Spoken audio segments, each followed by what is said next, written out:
What if the most productive thing you did today was absolutely nothing? Welcome back to Anybody Can Journal. Today is day 6 and we are documenting your today. Not the to-do list you finished, but the sensory truth of your last 24 hours. Your journal entry could look like mine.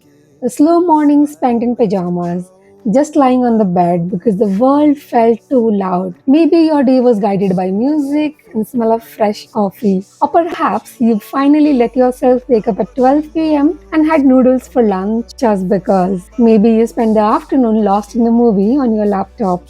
Or you had to give yourself this badge right here.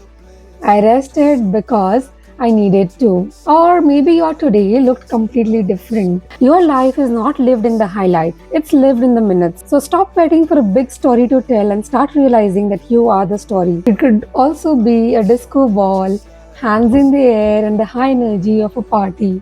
Or it can also be the simple joy of ordering a pizza with a pastry on the side. Or maybe you're finally picking up that art palette to create something for the first time in weeks. I'm writing down today's date as a reminder that by documenting these mundane details, you are honoring the person you are becoming in real time.